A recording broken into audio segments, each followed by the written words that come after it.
back, and I see that our next presenter is back, Josep Marco from the Jaume I University. Welcome.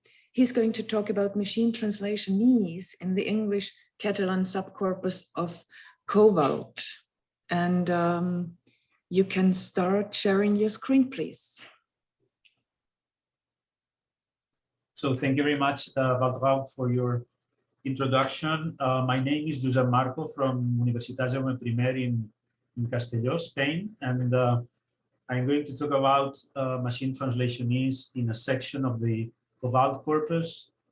First of all, I would like to start by thanking the organizers of this conference for having given us the opportunity to convene here, to share our thoughts on literary translation in general and on literary machine translation in this particular panel. So this is like the roadmap of my talk. I start talking about the concept of machine translationese, which is only the older concept of translationese as applied to machine translation, to literary machine translation. Then I will talk a little bit about the gravitational pull hypothesis, because it's the kind of hypothesis that's guiding our work in my research group, COVALT, and we're trying to expand this work by including machine translation as well. And then I will very briefly present 3 case studies which have been already carried out, in which the main purpose was to compare translations with non-translations, that is, texts written originally in the target language. So now I'm, as I said, I'm expanding the scope of these studies by including machine translation as well. Of course, you know all about features of translated language. The basic idea is that translated language has specificities of its own. It's somehow different from non-translated language. The idea has been in circulation for some decades now, but it was given new momentum, new impetus by Mona Baker in the mid-1990s, when she sort of summarized what had been said until then and listed the alleged features of translated language, the so-called universals of translation, even if nowadays this term universal is not so widely used as it was used some decades ago. This is not an exhaustive list of alleged properties of translation, but as you can see, the main ones here are explicitation, simplification, normalisation. In other words, translations are regarded or are said to be more explicit than originals, or than than source text, or than originals in the target language. They are also said to be simpler or more conservative in the sense that they adhere more closely to target language norms.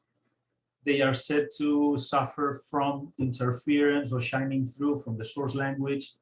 And then another feature that was added some years later was the unique items hypothesis, according to which target language typical elements with no formal counterpart in the source language tend to be underrepresented in translation because of lack of stimulus. Now, as you've heard from himself today, Toral conducted a study on post-editese a couple of years ago. The basic assumption, or the starting assumption for Antonio, was that post-editese might be regarded as an exacerbated form of translationese. If translationese exists, I mean, if there is a particular language of translation, then post-editese would carry this tendency, the tendency of translationese, a bit further, and all these features that have been identified, such as simplification, normalization, interference, and so on, would be found in machine translation, and more particularly in post-edited machine translation, in a more marked manner than in human translations. These are the 3 translation features that were brought under scrutiny in Antonio's study: simplification, normalization, and interference. And as you've already heard from himself, the indicators used were lexical variety, lexical density, sentence length, and grammatical sequence, or the sequence of parts of speech. And he concluded that the assumption is generally confirmed, I mean, that post-editese is an exacerbated form of translationese, and that post-edited machine translation stands somewhere in between human translation and raw machine translation. Now, I would like to pick up from where Antonio left off, and to, as I said at the beginning, to use our own studies based on the gravitational pull hypothesis. I mean, with the aim of putting this hypothesis to the test and including machine translation as well. The gravitational pull hypothesis was put forward by Sandra Halverson in 2003. It is a cognitive model of translation. It's been refined in later works, and the latest refinement was published in 2017. I don't have time here to expand or to dwell on the specificities of this hypothesis. Let it suffice to say that it is rooted in cognition. I mean, it is a cognitive-based attempt to account for target language specific features. Of course, there are other possible explanations for these features. Cognitive ones are just one possibility, but of course there are also social and cultural factors in translation which would account, at least partly, for some of these characteristics as well. And on a more concrete level, the GPH is an attempt to reconcile two opposing claims over and underrepresentation of target language specific features. Both have been put forward. There's evidence for both of them, but as anybody can understand, they cannot both be true at the same time. So the interesting thing here is to tease out the conditions under which over or underrepresentation will obtain. Sandra Halverson posits three possible causes of translational effects: target language salience, otherwise called magnetism; source language salience, otherwise called gravitational pull; and the strength of the links, which is called connectivity. The rationale behind this is that semantic networks have many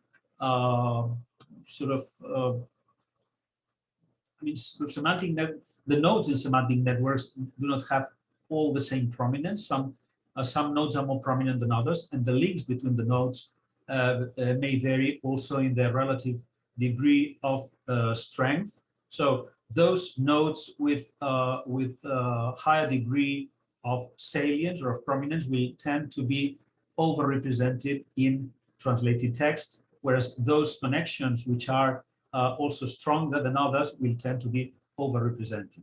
So different configurations of these factors will give rise to different translation outcomes. The corpus we've been working with is our own corpus, COVALT. COVALT means Valencian Corpus of Translated Literature. It was originally made up of the Catalan translations published in the region of Valencia between 1990 and 2000 of narrative works originally written in English, French, and German. This was the original COVALT corpus. Later on, a comparable component was added, that is Catalan original texts, and then it was expanded by including the Spanish translations of the same source text that we already had, from English, French, and German. Then a Spanish comparable component was added, and lately, two more components have been added, including machine translation. And I would like to take advantage of this opportunity to publicly thank Antonio Toral, who has kindly translated, or kindly used his own machine translation system to translate the English texts into Catalan. So in this, in the studies that I will be presenting here, three components have been used. Sorry, four components. the component of original Catalan works, then English source texts, Catalan human translations, and Catalan machine translations. The first case study focuses on the modal indicators caldre and averde in Catalan. Both caldre and averde are modal indicators. As I said, they both convey obligation or necessity, more particularly intrinsic necessity. The difference being that averde is a modal periphrasis, whereas caldre is a modal verb. And the really important difference is that averde can occur in both personal and impersonal constructions, whereas caldre can not only occur in impersonal constructions. In other words, it doesn't take a subject, and it can occur in 4 different kinds of constructions, because it can be followed by a noun phrase, by an infinitive, by a that clause, or by 0. Here are some examples of caldre. The first example, caldre is followed by infinitive. The second is an example of the that clause construction. Third one, caldre is followed by a noun phrase. And the last one, there's no complement to caldre. It's an ellipsis.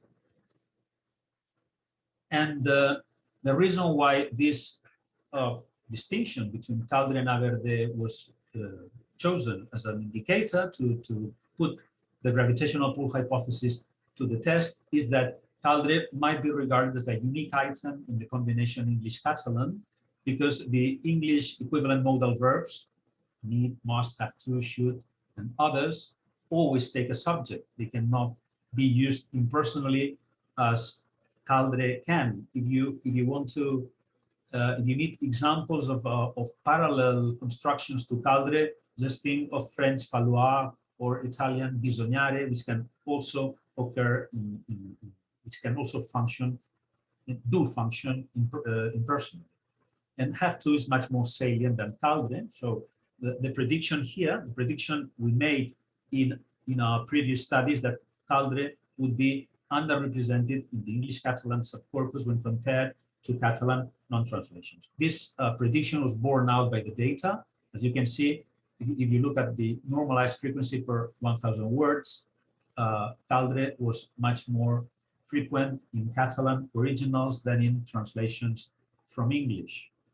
And if the third column is added, the machine translation column is added, then we can see that this tendency towards underrepresentation of caldre is taken much further, from 847 to 8.28 to 0.47, 0.28 to 0.12. But there's more to sheer frequency. There's more to this construction, I mean, than sheer frequency. Sheer frequency, of course, is very interesting, but then we can also look at the triggers, that is, the source language segments that trigger the occurrence of caldre in target texts.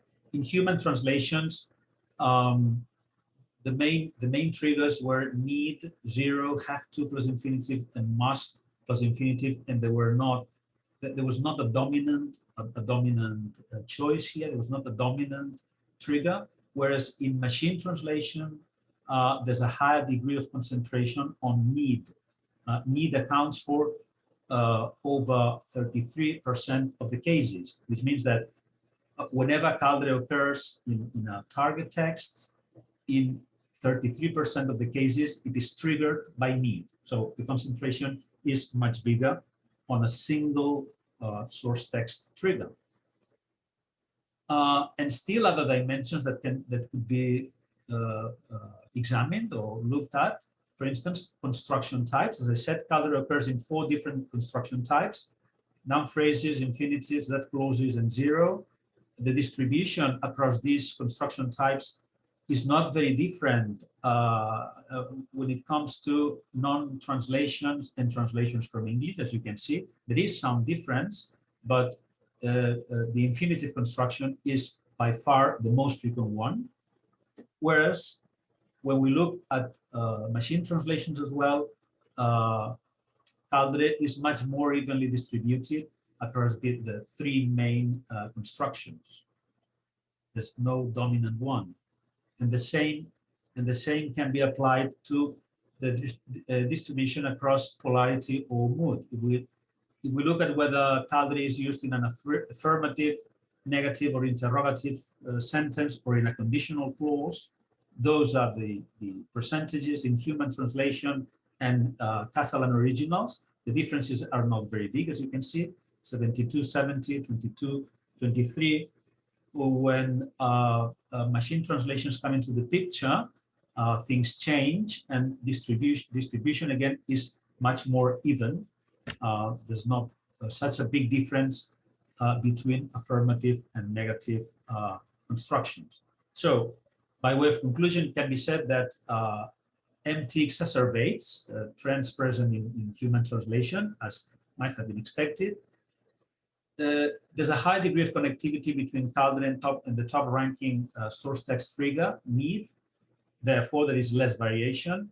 And in terms of construction type and polarity mode, non-translations and human translations cluster together, whereas MT stands apart. The second case study focuses on the aspectual distinction between imperfective and perfective. Of course, you're all aware that this aspect distinction is very much present in not only in Catalan, but in all Romance languages. It is also very prominent in Slavic languages, but it's not grammaticalized to the same extent, for instance, in Germanic languages and more particularly in English. Doesn't mean that these differences cannot be expressed. It just means that it is not inscribed into the grammar to the same extent. The distinction between the imperfective and the perfective can be very briefly summarized by the idea that the perfective makes us look at an action or an event as a global thing, as a global event, whereas the imperfective aspect presents it in its internal constituency, in its internal aspects. And it was chosen as a testing ground for the gravitational pull hypothesis because, as I said, it is grammaticalized in Catalan, but not to the same extent in English. These are just examples. I will rush through them. If you take an example of the preterite, for instance, vaig llegir la muntanya màgica fa 2 anys, meaning I read the Magic Mountain 2 years ago. The act of reading this book is presented globally as an item, so to speak, whereas the imperfect gives us an insight, gives us the possibility to look inside the action. Mentre llegia la muntanya màgica vaig caure malalt, I fell ill while I was reading the Magic Mountain. There are no boundaries to that action of reading. Yeah? So that's the main difference. So a prediction here is that in the previous study, which focused on non-translations and translations from English into Catalan, was that the Catalan preterite would be overrepresented in translations because it's the more salient aspect of the two. That was borne out by the data. Again, surprisingly enough, in Catalan non-translations, the imperfect was more frequent than the preterite, and that came as a surprise to us. But if we regard it as an artifact of our corpus, because when we look at the general translation, as a general at the general corpus of the Catalan language, not made up of literary texts exclusively, the preterite was more frequent than the imperfect. So it was only in our Catalan corpus, which was exclusively made up of narrative texts, that the imperfect was more frequent than the preterite. But then in Catalan translations from English, the two aspects were more or less on a par, 29 versus 29. And when we add the third column, the machine translations, the preterite is even more frequent than the imperfect.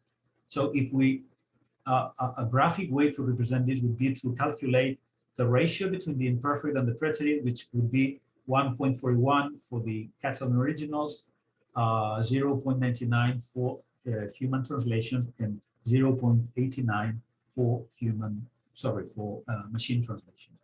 But then we can also have a look at the source text triggers for both the imperfect and the simple past to see what the degree of strength of the connectivity is.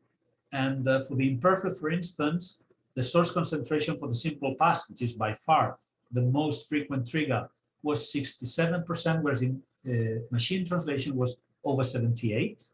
So in machine translations, the simple past as the dominant trigger covers much more ground than in the human translations. The same is true for the preterite. Whenever a preterite occurs in human translations, in over 91% of the cases, the trigger is the simple past, but this percentage is even higher in machine translations. And when we look at this phenomenon from the other side, from the source text side, here differences are not very remarkable, but we can think of ways. I will not go into the details of this, but we can think of ways of bringing these two perspectives together: the source concentration and the target concentration, and to calculate the overall connectivity strength. The term I hit upon was unidirectional translation correspondence. The translation correspondence between the imperfect and simple past in human translation would be 48%, whereas in machine translations it would be 4 points higher, 52%, and the same applies to the strength of the connectivity between the preterite and the simple past. So again, in terms of frequency, machine translation exacerbates trends present in human translations, and in terms of connectivity, there's a high degree of connectivity between both Catalan past tenses, the imperfect and the preterite, and the English simple past. So there is less dispersion, less variation in machine translation. And the last case study, I will rush to this because I'm very much aware that I'm running out of time. Maybe I've already run out of time. So bear with me, and I'll try to cover the remaining ground in a couple of minutes. The third case study focused on live verb constructions, which, as you know, are constructions made up of a light or support verb followed by a predicative noun. A light verb is a verb which has a very general meaning. Verbs like make or give or have, for instance, in English would count as light verbs. And the predicative noun is a noun with internal argument structure, which means that it is possible to assign semantic roles to the action conveyed by the noun. For instance, to give a kiss, kiss has two roles. Kiss is a noun, but as we could do for any action, for any event, kiss has two roles: the kisser and the person or the object kissed. I concentrated on a particular kind of light verb constructions, or those focusing on the Catalan light verb fer and nouns, predicative nouns designating emotional states, and we chose this this indicator because the degree of isomorphism between target language and source language LVCs, light verb constructions, would crucially impact the frequency in translated as opposed to non-translated texts. Our prediction was that light verb constructions based on fer means make or do in English, denoting emotional states, would be underrepresented in English-Catalan translations for lack of stimulus in the source text. So that was borne out again by the data. In most cases, these are the main predicative nouns that co-occur with fer in English-Catalan corpus: fer gracia, fer por, meaning being funny, fer por, to frighten. I can't go through all that in detail, but as you can see in the last column, in most cases, these light verb constructions conveying emotional states were underrepresented, and they are further underrepresented in machine translation, as you can see. I mean, if we compare machine translations to human translations, they are still worse represented than they were in human translations. So in terms of frequency, again, machine translation exacerbates trends already present in human translation. So to conclude, I would like to say that Toral's claim is confirmed when we zoom in on particular linguistic structures. He used document level metrics, as you saw, things like lexical density and lexical variety and sentence length and that sort of thing. I have focused on particular structure. So with that kind of structure, his contention is confirmed here. Machine-translationese exacerbates trends or tendencies already found in human translation. And I wonder, and I would like to finish with two questions. I wonder whether this kind of closer reading, it's not exactly close reading, but closer reading of corpus data could offer a complementary view to the one made by Antonio in his previous study, his 2019 study. And my last question is whether findings like the ones presented here could help align machine translation output with idiomatic target language usage. If it could help machine translation resemble not human translations, but more particularly texts written originally in the target language. Thank you very much for your attention. Thank you very much, Josep. I don't see any questions in the chat, and this is just as well because we are at the end of your presentation time, but thanks for finishing on time. I myself was just wondering how much of this would end up in post-edited versions, so that might be also interesting to look at a later point. But let me thank you again.